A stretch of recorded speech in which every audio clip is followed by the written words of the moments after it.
is storming right now in Chicago, and you may hear the thunder in the background, so I'm hiding out in my secret spot to do the Friday Funnies for you this week. And while it may be storming here, today is your lucky day. That's right, take a look at today's date, 7/11.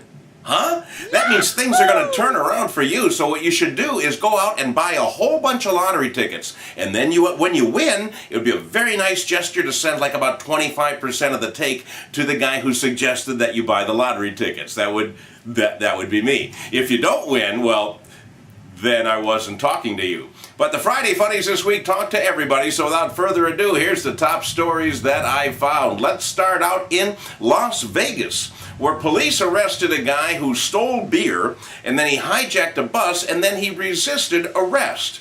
The amazing thing, I mean, that sounds like a regular day in Las Vegas, but the amazing thing is that this guy did the entire thing naked. That's right, this guy charged into a convenience store naked, stole some beer, hijacked a bus, drove that down the road for a couple of hours, and then while the bus was still moving, he decided to jump off the bus with his beer naked.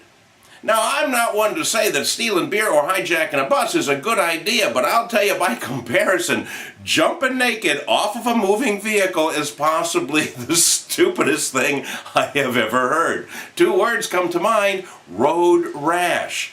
The man was not identified, of course, because dead men tell no tales and naked guys carry no ID. All right, Christian Phillips in Lake Worth, Texas, he was arrested because he was trying to share the wealth, trying to be a nice guy, so to speak. He distributed baskets of cookies and treats to a dozen police departments in and around the Dallas-Fort Worth area. He said that he was a representative from MAD, the Mothers Against Drunk Driving, and the treats were just a way of saying thanks. Well, the police got a little mad when they found out, first of all, this guy was not a representative from Mothers Against Drunk Driving, and second of all, that the cookies were laced with LSD.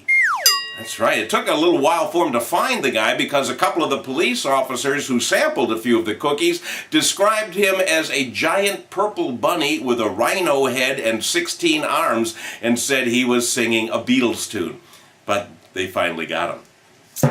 Speaking of why do you think they call it dope, let's take a look at this story in Hartford, Connecticut. Max Minnick of Hartford, Connecticut, he called the police because he thought he was the victim of a scam. He called police to report the fact that he gave $8 to a man and a woman to purchase crack cocaine for him, and he never got it. Okay, good. So he called the police. The police figured, oh, what is this world coming to when you can't trust a good crack dealer? And they let the guy go after they, of course, quit laughing because they didn't find any drugs on him at all. So just a little word for you. If you're going to purchase illegal narcotics, please do it from a reputable, authorized dealer. Caveat emptor, whatever it is. I don't speak Latin. Let the crack smoker beware. And finally, in Potter Valley, California, there's a woman who does not like mice. She doesn't like them at all, especially when they invade her mobile home. So this woman was sitting around her trailer one day when she spotted a mouse scurrying across her linoleum. She did what any rational, sane-thinking trailer dweller would do. She grabbed her .44 Magnum handgun and drew a bead on little Mickey. But before she could pull the trigger and send him to mouse heaven, she dropped the gun. When it hit the floor, it went off. The bullet went through the woman's kneecap. It reflected off of a keychain that was on a belt loop of a guy sitting across from her. It grazed his groin, ouch on that one, and came to rest in his coin pocket. What a trick! I wonder if Penn and Teller could do this one, boy. What a great trick. The mouse escaped unscathed and was last seen giving the woman a little teeny tiny finger. Okay, that's all I have for you this week. Remember, Monday is Bastille Day, so go out, eat some cheese, drink some wine, and slap a Frenchman. I'll see you next week.